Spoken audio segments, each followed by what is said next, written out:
Olá, boa noite. Carlos Lupe anuncia a saída do Ministério da Previdência Social após desgaste por crise no INSS.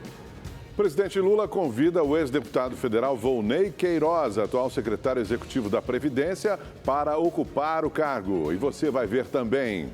Motorista de aplicativo filma a própria fuga de emboscada de criminosos na rodovia dos Imigrantes, em São Paulo. Velório de Nana Caymmi reúne amigos e familiares no Teatro Municipal do Rio de Janeiro. Falta muito pouco para o show mais esperado do ano. E a gente quis saber dos fãs como anda toda a expectativa. Tudo isso e muito mais nesta edição do Rede TV News.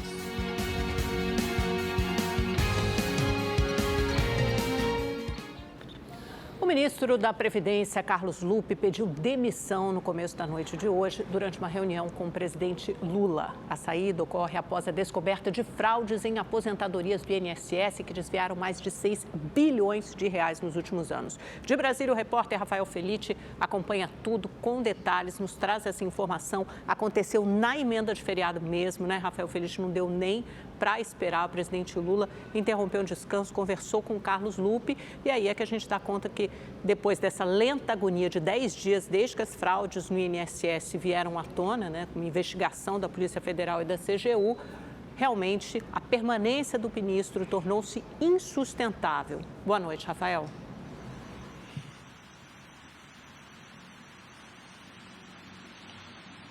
Pois é, Amanda. Boa noite a você, Augusto, e a todos que nos assistem. Lupe chegou ao Palácio do Planalto durante a tarde. A reunião com o presidente Lula durou cerca de meia hora e o próprio Carlos Lupe confirmou a demissão nas redes sociais. Ele agradeceu ao presidente Lula pela oportunidade e reforçou que não teve o nome citado nas investigações sobre o escândalo do INSS. Ele disse ainda que espera que os responsáveis pelas irregularidades sejam responsabilizados. A gente volta ainda nesta edição com mais detalhes sobre a demissão do ministro da Previdência, Carlos Lupe. Perfeito, obrigado, Rafael. Mais de 3 toneladas de maconha foram apreendidas pelo Batalhão de Polícia de Fronteira no interior do Paraná. A droga, que estava escondida em uma área de mata, foi encontrada por um cão farejador. Também foram apreendidos 46,5 kg de haxixe. A carga estava avaliada em mais de 10 milhões de reais. Ninguém foi preso. O motorista de aplicativo filmou a própria fuga de uma emboscada feita por criminosos em Cubatão, no litoral de São Paulo. O que parecia ser uma blitz era, na verdade, uma armadilha. Os bandidos bloquearam a via com cones e tentaram roubar o condutor, que diminuiu a velocidade pensando ser uma operação policial. Nas imagens, é possível ver o momento em que um criminoso se aproxima e o motorista consegue desviar dos obstáculos e fugir. A Ecovias, concessionária responsável pelo trecho, diz que um policial de plantão identificou a movimentação e acionou reforço, mas os suspeitos conseguiram fugir. Em nota, a empresa informou que colabora com as autoridades para identificar o grupo. A Polícia Militar Rodoviária informou que não há registro da ocorrência e a Polícia Civil analisa as imagens. Em São Paulo, o deputado estadual delegado Olim foi assaltado e teve o relógio Rolex roubado por um assaltante armado. O crime aconteceu em uma avenida na Zona Sul, área nobre da cidade. O parlamentar não reagiu e o criminoso, que estava numa moto, fugiu levando o artigo de luxo. A polícia procura agora pelo assaltante. E também na Zona Sul da capital paulista, um homem reagiu após ser assaltado e matou 2 criminosos. Os bandidos estavam numa moto e roubaram os celulares do homem e do filho dele. Segundo a polícia, a vítima, que tem licença de CAC, colecionador de armas, atirador e caçador, disse que reagiu após um dos criminosos atirar. Ele atirou de volta 4 vezes e os 2 morreram no local. O CAC foi autuado por porte ilegal de arma de fogo, pagou fiança e foi liberado na sequência.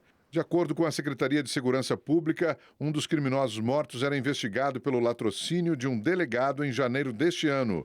Naquela ocasião, o policial civil Josenildo Belarmino de Moura Júnior foi morto por um criminoso que estava numa moto. Ele atirou após perceber que o agente estava armado. A Polícia Militar do Amazonas apreendeu 2 metralhadoras de guerra. De acordo com a polícia, houve uma denúncia anônima informando sobre o armamento dentro de um carro. O motorista foi preso em flagrante. O veículo usado para o transporte das armas também foi apreendido. As armas estavam sendo usadas por grupos criminosos na segurança do transporte de drogas. O motorista bêbado atropelou 5 atletas após invadir o percurso de uma corrida de rua que comemorava o Dia do Trabalho em Manaus. Segundo a Polícia Civil, 2 dos feridos estão em estado grave. O condutor, de 29 anos, foi preso ainda no local do acidente. De acordo com a Polícia Militar, os atletas seguiam pela faixa da esquerda, que estava sinalizada com cones para garantir a segurança do trajeto, quando o carro, em alta velocidade, invadiu a pista. Em nota, a organização do evento lamentou o ocorrido e diz que está prestando todo o apoio às vítimas. Na Bahia, as chuvas intensas já provocaram deslizamentos de terra, alagamentos, quedas de árvores e a morte de um homem que foi atingido por um raio em Canópolis, no oeste do estado. O Instituto Nacional de Meteorologia informou que 117 cidades baianas estão sob alerta laranja, ou seja, sujeitas a chuvas e ventos fortes. Segundo o INMET, as chuvas devem continuar até a próxima terça-feira.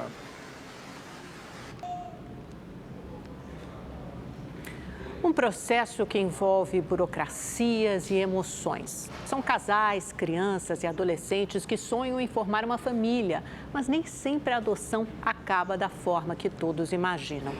Um relatório do Conselho Nacional de Justiça revela o perfil das crianças que são devolvidas, principalmente em casos de não adaptação ao novo lar. O caminho para que a adoção seja autorizada pela Justiça, em muitos casos, é demorado. Os candidatos a pais devem respeitar as regras do Conselho Nacional de Justiça, o CNJ. Desde 2019, mais de 24 mil adoções foram realizadas no país. Mas nem todos os índices são positivos. De acordo com o levantamento do Sistema Nacional de Adoção e Acolhimento, de 2019 para cá, cerca de 2.200 crianças adotadas passaram por pelo menos um registro de devolução. A maioria das devoluções ocorre na fase da convivência, etapa que antecede a adoção. Para evitar uma fila maior de adoção, que é com um perfil mais restrito, né? As pessoas podem flexibilizar para conseguir acelerar o seu andamento na fila, e isso pode ter um efeito de potencial quebra de expectativas, que pode gerar uma devolução. A criança, ela não tem um raciocínio lógico como o adulto tem, né? Então, às vezes ela fica, mas o que eu fiz? Eu não fiz nada. Quando ela mandou tomar banho, eu fui. Quando ela mandou eu dormi. Ela não consegue identificar onde está o problema e isso gera mais sofrimento ainda, porque se ela conseguisse identificar, ela sofreria um pouco menos, porque ela já saberia qual a razão. Os 3 irmãos, Kathleen, Cauã e Edgar, ficaram 3 anos no antigo lar.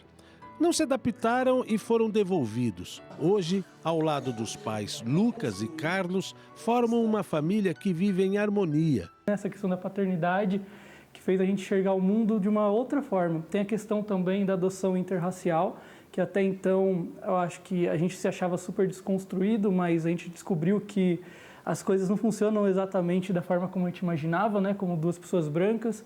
E aí eles trouxeram uma visão maior ainda de mundo pra gente. Cauã, que sonha ser biólogo, se dedica às plantas da casa. Essa daqui é minha bromélia. Minha bromélia favorita. Eu adoro ela. Kathleen quer seguir uma carreira na área da moda, mas não abandona o sonho de ser cantora. Eu cantava no chuveiro. Aí depois eu fiz aula de canto que meu pai colocou, que eu falei pro meu pai que eu gostava de fazer canto. Aí eu vi que eu gostava mesmo de canto, aí eu quis fazer. O Edgar também quer viver no mundo da arte. A minha família me ajudou, me fez quem eu era, ser minha família, mas danço tudo. Junta, essa família partilha momentos de diversão e afeto. O difícil é resumir em poucas palavras os sentimentos que dominam esse lar. Completamente o amor. A gente é movido por ele, o respeito também a cada um dos nossos filhos, a cada um de nós. é o que faz com que a gente permaneça unido, né? E é o que é a base da nossa família, o respeito e o amor. Um passeio por manguezais no Rio de Janeiro está ajudando pescadores a terem uma renda extra e a conscientizar os visitantes sobre a importância da preservação do local.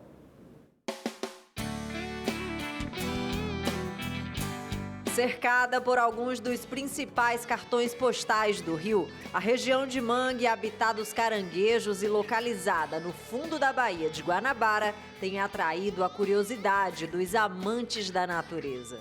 Você chega num ambiente que tudo desperta a sua atenção. Você vê uma ave, você vê um peixe, você vê os tipos diferentes de mangue. A conservação dos manguezais, que são aliados essenciais no combate às mudanças climáticas, mudou a rotina dos pescadores, que se transformaram em guias de turismo. Após 40 anos carregando peixes no barco, Alaildo passou a exercer uma nova atividade: conduzir turistas pelos manguezais. Às vezes a desinformação chega nas pessoas que a Baía de Guanabara morreu. Nós estamos aqui para provar que a Baía de Guanabara não morreu. Ela ainda é muita geração de emprego, renda e sustento para as famílias que vivem do entorno. Os botos também são atrações do passeio ecológico. Eu achei muito boa a iniciativa de conscientizar outras pessoas a ver como esse lugar é lindo também, porque a gente deixa muito de valorizar a natureza e a gente só vem prejudicando ela cada vez mais. O tour dura até 5 horas. As expedições acontecem de acordo com as condições da maré e custam, em média, R$ 120 por pessoa. A iniciativa do turismo sustentável, que reúne mais de 100 pescadores, também ajuda a valorizar o meio ambiente. Trazer quem não conhece, né, aquela pessoa que joga lixo, joga resíduo no local errado, quando você mostra o dano real que isso causa, aí você consegue uma transformação, né, nesse público. Daniel diz que se sente responsável em preservar a região e ensinar um pouco do que sabe. Daqui é que parte toda, além da liberdade do ser humano, né, a alimentação correta, a água potável. Quer dizer, para ele aprender conosco o quanto é bom cuidar desse paraíso aqui. Porque tem netos, filhos, e que isso seja realmente preservado e que cada dia seja melhor. Essa é a nossa esperança.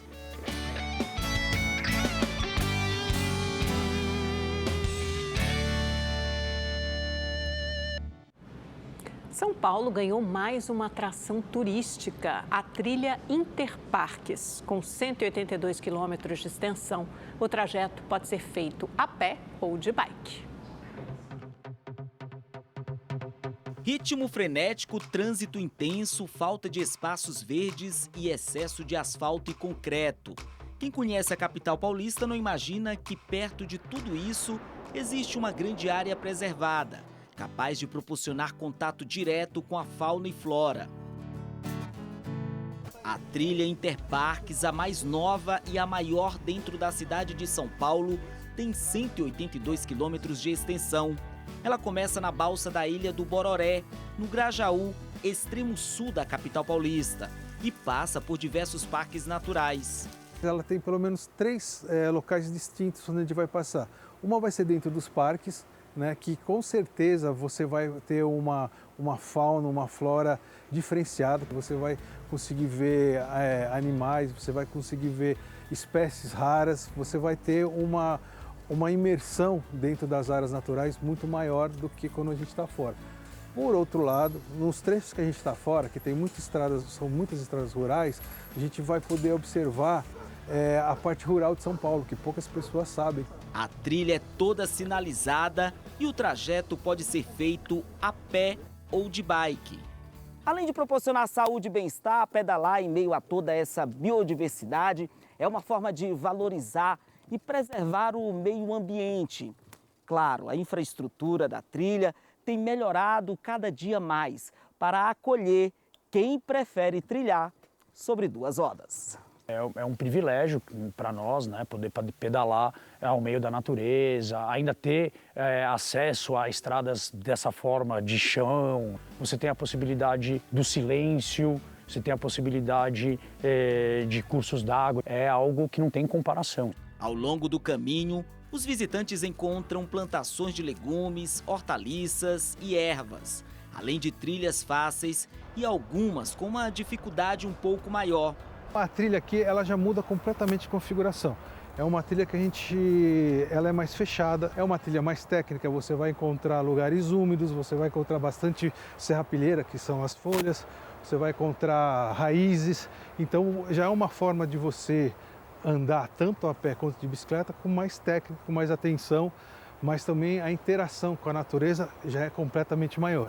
O projeto da trilha Interparks visa a inclusão social e o desenvolvimento sustentável das regiões envolvidas. Uma experiência no meio ambiente, na Mata Atlântica e no meio rural que a gente desconhece. Que você sai do asfalto e você vem para um lugar que você não precisa se distanciar de São Paulo.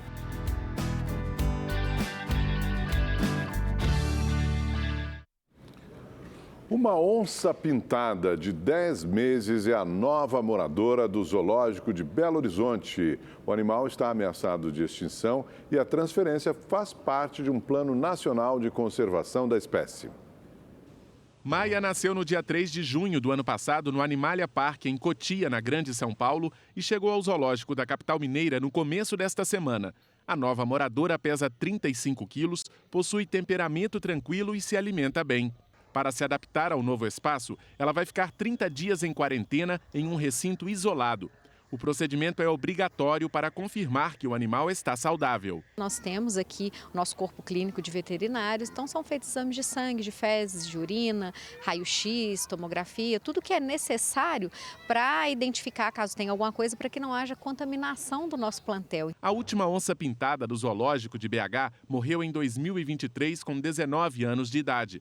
A espécie do cerrado brasileiro é o maior felino das Américas e aparece na lista vermelha de animais ameaçados de extinção. A Maia veio para Belo Horizonte por meio de um acordo firmado entre o Instituto Chico Mendes para a Conservação da Biodiversidade e a Associação de Zoológicos e Aquários do Brasil. Nos últimos meses, outros animais ameaçados de extinção foram transferidos para cá, entre eles um mico-leão preto, uma arara canindé e um papagaio do peito roxo. O gorila Bubu, de 27 anos, chegou em dezembro do ano passado. Ele nasceu na Hungria e se juntou às novas companheiras Imbi, Lulu e Anaya logo após o período de quarentena. O principal objetivo da conservação da espécie em cativeiro é a formação de grupos para a reprodução. Entre 2014 e 2021, 5 filhotes de gorilas nasceram aqui. Anteriormente, os zoológicos eles tinham essa função mais de exposição. Hoje em dia não. Os zoológicos atuais eles atendem esse modelo de conservação, que é o nosso foco. Em pouco mais de um ano, o zoológico de Belo Horizonte registra 18 nascimentos de animais de diversas espécies, a maioria ameaçada de extinção. É o caso, por exemplo, da arara azul grande. Quando a gente tem área suficiente dentro de conservação com esses animais, eles são devolvidos para a natureza. No caso da onça pintada, a gente tem tido um dificultador, que é a redução do hábitat. Então a gente atua como centro de pesquisa, recebendo e conservando essa espécie. 4 partidos de centro-direita com forte presença no Congresso, nos estados e nos municípios brasileiros devem passar por mudanças estruturais. O PSDB e o Podemos avançaram nas negociações para fazer uma fusão. Já o União Brasil e o Progressistas anunciaram uma federação. As federações são relativamente novas na política brasileira. O primeiro registro foi aprovado pelo TSE em 2022. Já as fusões partidárias ocorrem desde antes da redemocratização. Nos dois casos, as legendas unem forças, mas há diferenças. Em uma fusão, como o nome diz, 2 ou mais partidos deixam de existir para formar uma nova legenda. Já na federação, eles passam a dividir a estrutura administrativa, mas apenas por um tempo determinado. É como se fosse um casamento com data e hora certa. 2 partidos decidem se juntar durante um período, e esse período a lei determina que seja de no mínimo 4 anos, mas são mantidas as estruturas dos 2 partidos. Até o recurso financeiro que o governo manda, né, que a divisão financeira ali que passa para cada partido, mesmo dentro da federação partidária, cada uma das estruturas partidárias recebe esse dinheiro, né, que cabe a eles de forma individualizada. Para fazer uma fusão, os partidos devem elaborar projetos comuns de estatuto e programa, que precisam ser aprovados por maioria absoluta em convenções nacionais. Também deve ser eleita uma nova direção partidária. Depois, o registro precisa ser aprovado pela Justiça Eleitoral. Já a federação é registrada em cartório pelos partidos. Ela também precisa ser aprovada em convenção de todas as legendas que participam e depois aprovada pelo TSE. Caso saia do papel, a Federação União Progressista, por exemplo, passaria a formar um superpartido, com 109 deputados e 14 senadores, com as maiores bancadas nas duas casas. Além disso, passariam a contar com 6 governadores e mais de 1.300 prefeitos. A Federação União Brasil e Progressistas vai remodelar o sistema partidário brasileiro, tornando-se a principal força de centro-direita do país. A união dos dois partidos, que inclusive são da mesma origem programática, unindo o discurso de responsabilidade fiscal e responsabilidade social, vai influir não só no campo parlamentar, mas também na arena eleitoral. Vai ser a principal força, o principal player de apoio nas eleições de 2026. Já PSDB e Podemos não terão tanto espaço com a fusão. O partido tucano encolheu nos últimos anos e viu seus principais quadros migrarem para outras legendas, enquanto Podemos cresceu nas últimas eleições. A nova legenda teria 28 deputados, além de 7 senadores e 3 governadores. Seja com as fusões ou com as federações, os partidos podem conseguir nas eleições mais tempo de propaganda eleitoral e um pedaço maior do fundo para financiamento das campanhas. O partido com maior poder de capital, ele vai consequentemente dominar a Câmara dos Deputados, literalmente. Então, o que eu vejo desse movimento é que para o próximo Congresso que vai ser eleito, seja um Congresso ainda mais fortalecido com a centro-direita. Os brasileiros começam o mês de maio pagando mais pela energia elétrica. Pela primeira vez no ano, foi adotada a bandeira tarifária amarela.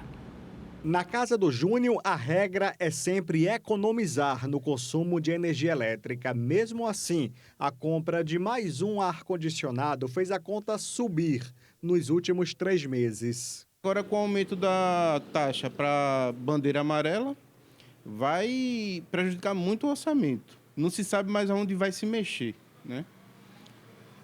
Em relação a valores. É esperar a conta chegar e ver o que é que vai ser feito. E a preocupação dos consumidores aumenta com a possibilidade de uma conta mais cara no próximo mês. A Agência Nacional de Energia Elétrica autorizou a mudança tarifária. Saiu a verde e entrou a amarela. Com isso, vai ter um acréscimo de R$ 1,88 a cada 100 kWh consumidos. De acordo com o governo federal, a mudança foi motivada pela queda no nível dos reservatórios, abaixo da média devido à estiagem durante o verão. E para piorar, a previsão é de pouca chuva no inverno, que começa no final de junho. Uma maior parte da energia vai ser gerada por termoelétricas. As termoelétricas, por usar combustíveis como óleo diesel, gás, biodiesel, que são fontes primárias com maior custo do que a água, o sol ou o vento, elas têm um impacto que pode resultar na necessidade de aumentar o valor da energia elétrica. De acordo com o especialista em energia, o cenário atual pode levar à adoção da bandeira vermelha ainda este ano. Segundo a ANEEL, em 2025, o reajuste médio na conta pode ser de 3,5%. Para economizar, é preciso ter atenção ao uso de alguns eletrodomésticos. A simples inspeção da borracha de vedação da geladeira, verificar se ela está vedando corretamente e, com isso, o motor vai trabalhar de uma forma menos sobrecarregada. A velha orientação é banhos mais curtos, não é para deixar de tomar banho, banhos mais curtos e um uso mais eficiente de energia. Assim como o Fabiano, que é dono de uma gráfica, as máquinas têm resistências aquecidas por eletricidade. O ambiente ainda precisa ser climatizado. O empresário tem racionalizado o consumo como pode. A gente já está evitando usar o ar-condicionado nessa parte central, a gente está utilizando ventiladores. Na parte interna, a gente, de certo horário, a gente desliga quando realmente a temperatura já baixou, a gente desliga o ar-condicionado para poder economizar.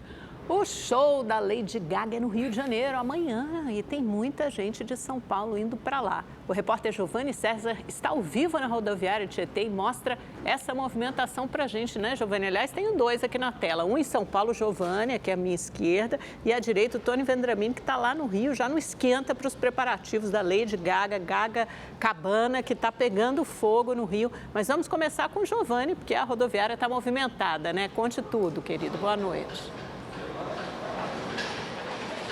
Boa noite, Amanda e Augusto. Olha, a rodoviária do Tietê, aqui o movimento é sempre intenso. Esse é o maior terminal rodoviário do Brasil. Por aqui passam mais de 90 mil pessoas por dia. Imagina num feriadão como esse, né? Muitos fãs da Lady Gaga estão passando por aqui, embarcando para o Rio de Janeiro para assistir a diva nas areias de Copacabana amanhã à noite. 28 mil pessoas, segundo a concessionária que administra a rodoviária aqui do Tietê. 918 ônibus extras estão sendo colocados à disposição dos passageiros que vão para o Rio. Esse número pode aumentar de acordo com a demanda. O Rio é um dos destinos mais procurados, além do litoral de São Paulo, interior de São Paulo, interior de Minas, BH, Curitiba e Florianópolis. Cerca de 500 mil pessoas devem passar pelos terminais do Tietê, Jabaquara e Barra Funda aqui em São Paulo durante esse feriadão. Amanda, Augusto. Perfeito, obrigado, Giovanni. Vamos lá então, direto para o Rio de Janeiro com o Tony Vendramini. Como é que está a expectativa aí no Rio para o show da diva pop, Tony? Boa noite, Augusto. Boa noite, Amanda. Boa noite a todos que nos acompanham. Bom, a expectativa, vocês estão vendo aí, o clima é esse. Todo mundo aqui esperando que a Lady Gaga apareça. E eu vou trazer a cantora aqui com exclusividade. Vem cá, Lady Gaga. Lady Gaga. Vem aqui, Lady Gaga. Olha a Lady Gaga aqui, ó. Tudo bem? Como é que tá? Tudo pronto pro show? Muito. Nossa, ansiedade a mil. Eu quero muito ver ela. Eu quero muito ganhar um VIP. Meu Deus. Eu quero muito ganhar um VIP. Como é que é teu nome? Dani Campos. De onde você é? Do Rio de Janeiro? De Minas. De Minas. Vem aqui pra ver Lady Gaga. Como é que tá essa expectativa para assistir o show da Lady Gaga em Copacabana? Nossa, ansiedade a mil. Meu Deus do céu. Eu quero muito ver ela de perto. Bem, bom show pra você. Você, como é que tá a expectativa para ver o show da Lady Gaga? É meu primeiro show de uma artista muito grande como a Gaga. Todas as músicas. Eu não sei nem explicar, é muita felicidade estar aqui hoje. E amanhã também, se Deus quiser. Vou aproveitar esse show horrores com a minha amiga e vamos dessa noite inteira. Bom show pra você também. Isso aí são os Little Monsters aqui em Copacabana, na expectativa, uma movimentação agora ali no palco, todo mundo esperando ver a Lady Gaga.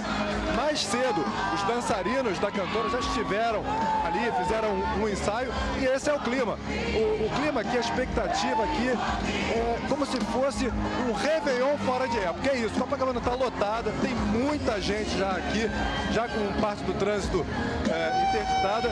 E agora é só esperar a hora do show, tá chegando amanhã Lady Gaga em Copacabana. Augusto, Amanda. Obrigada, Tony. Copacabana mesmo se tornando um centro das divas pop, né? Porque ano passado teve Madonna, agora tem Lady Gaga, muito, muito legal, que isso gera também em renda, né, para a cidade, turismo, empregos, enfim, muito legal mesmo. Olha, a gente volta a falar agora da demissão do ministro da Previdência, Carlos Lupe, que entregou o cargo hoje à tarde, após reunião com o presidente Lula e na esteira de denúncias gravíssimas de irregularidades no INSS. O repórter Rafael Felitti tem as informações, a gente já falou um pouquinho sobre isso, né, no começo do jornal, Rafael, mas agora você traz o relato completo do contexto em que se deu a demissão do ministro da Previdência, Carlos Lupe, do PDT, que é um partido aliado, um partido muito próximo, que costuma votar junto com o PT, com o governo Lula, por isso a sensibilidade também de todo esse assunto. Boa noite, Rafael.